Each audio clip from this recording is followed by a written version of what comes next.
లడ్డు ప్రసాదం కల్తీపై మండలిలో మంత్రి ఆనం మాట్లాడుతున్నారు. లైవ్ లో చూద్దాం.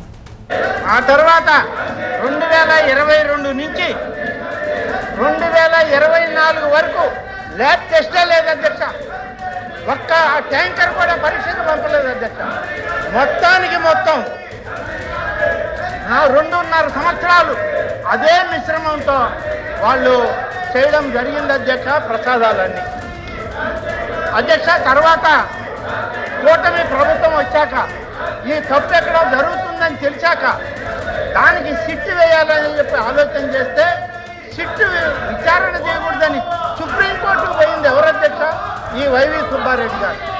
కానీ సుప్రీంకోర్టులో ఉన్నటువంటి అక్కడ న్యాయాధికారులు వాళ్ళు ఒక ఆదేశం ఇచ్చారు అధ్యక్ష, సిట్టు వేయండి, సిబిఐ ద్వారా వేయండి, రాష్ట్ర ప్రభుత్వ అధికారులు కూడా కలపండి.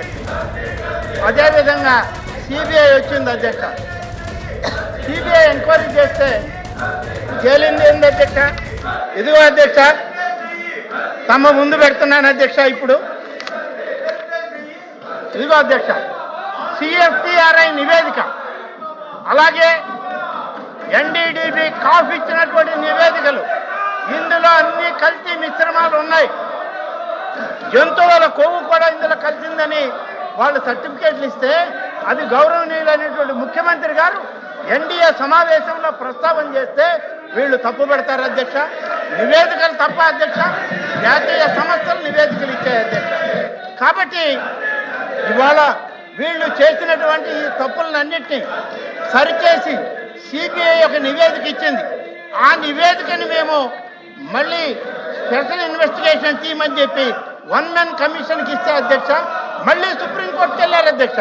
సుప్రీంకోర్టుకి వెళితే సుప్రీంకోర్టు ఆర్డర్ ఇచ్చింది అధ్యక్ష, ఈ యొక్క 1 man కమిషన్ ఎంక్వైరీని కొనసాగించండి, నిందితుల్ని మీరు తేల్చండి అని. కానీ అధ్యక్ష వీళ్ళు దానికి కూడా ఒప్పుకోరు అధ్యక్ష. కానీ మరి వీళ్ళకున్న ఈ ఆవేదనలో ఒక విషయం తమ దృష్టికి తేవాలి అధ్యక్ష. ఒకప్పుడు ఇదే జగన్మోహన్ రెడ్డి గారు అధ్యక్ష వాళ్ళ సాక్షి పేపర్లో ఒక రిపోర్టర్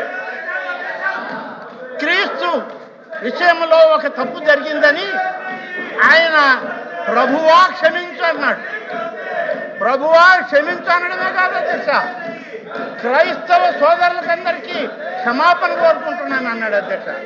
అధ్యక్ష 235 కోట్ల రూపాయల దగా, 59 లక్షల కేజీల నెయ్యి, 20 లక్షల లడ్డూ ప్రసాదాలు, ఇంత ఘోరం జరిగితే హిందూ మత విధ్వంసానికి మీరు కారకులైతే కనీసం ఒక్క రోజైనా క్షమాపణ కోరారు అధ్యక్ష? హిందువులని క్షమాపణ కోరరు, వెంకటేశ్వర స్వామికి క్షమాపణలు చెప్పరు. మీరు ఇక్కడికి వచ్చి ఈ యొక్క ఘోరమైనటువంటి ఈ యొక్క కార్యక్రమాలన్నీ కూడా చేస్తున్నారు అధ్యక్ష.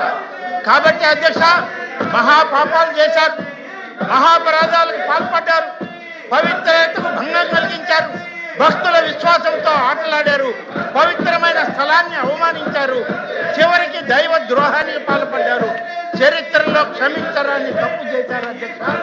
అందుకనే అధ్యక్ష ఎప్పుడు కూడా తిరుమల దేవుడికి తిరునామం ఉంటుంది అధ్యక్ష.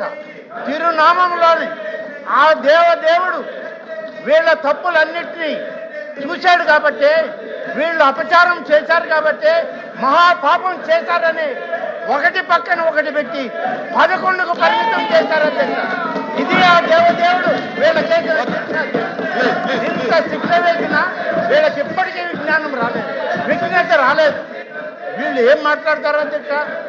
వీళ్ళ మమ్మల్ని మాట్లాడేది అధ్యక్ష. ఇవాళ మాకు బాధ కలిగింది, ఇవాళ మాకు బాధ కలిగే మొత్తం యావత్ భారతదేశంలో హిందువులందరూ ఇవాళ ఏమి జరుగుతుంది, తిరుమల దేవుడు ఉన్నాడా లేదా, వీళ్ళకి ఇంత శిక్ష పడినా వీళ్ళు ఇంకా బయట తిరిగి మాట్లాడుతున్నారని చెప్పి ఇవాళ మాట్లాడుతూ ఉంటే అధ్యక్ష మీకు ఒక విషయం చెప్పాలి అధ్యక్ష. ఇవాళ మీ ముందు చెప్తున్నాం అధ్యక్ష, తిరుమలకు వెళ్ళారు అధ్యక్ష ఆనాటి ముఖ్యమంత్రి జగన్మోహన్ రెడ్డి. తిరుమలకు వెళితే ఆయన క్రిస్టియన్ అనే దానికి అందరికీ తెలుసు అధ్యక్ష. క్రిస్టియన్ అని ఒప్పుకుంటాం, తప్పేం లేదు, ఆయన ఆ మతాన్ని స్వీకరించారు. ఇవాళ ఒక క్రిస్టియన్ మతస్థుడు తిరుమలలో వెంకటేశ్వర స్వామి దర్శనానికి వెళ్ళాలంటే అక్కడ ఈ దేవుని పట్ల నాకు విశ్వాసం ఉందని సంతకం చేయాలి. నేను చెయ్యను అని చెప్పి తిరస్కరించి పుస్తకం విసిరేసి వెళ్ళాడు అధ్యక్ష. ఈయన ఈ రాష్ట్ర ముఖ్యమంత్రి, ఈయన హిందువుల ధర్మాన్ని కాపాడేది. ఆయనకి మద్దతుగా వీళ్ళందరూ ఇవాళ మాట్లాడుతున్నారు. వీళ్ళు సిగ్గుపడాలి అధ్యక్ష, వీళ్ళు సిగ్గుపడాలి. ఇటువంటి ముఖ్యమంత్రిని, ఇటువంటి నాయకుడిని ఇంకా పెట్టుకొని ఉన్నారంటే ఆ నాయకుడి యొక్క ట్విట్టర్లకి, ఆ నాయకుడి యొక్క ఫోన్ కాల్స్కి వీళ్ళు ఇక్కడికి వచ్చి భజన చేస్తున్నారంటే సిగ్గుతో తలవంచుకోవాలి అధ్యక్ష. మహాపాపం చేసి కలిసి కుట్ర చేసింది వీళ్ళ అధ్యక్ష, మే కాదు. 5 రోజుల నుంచి గమనిస్తున్నాను అధ్యక్ష, 5 రోజుల నుంచి.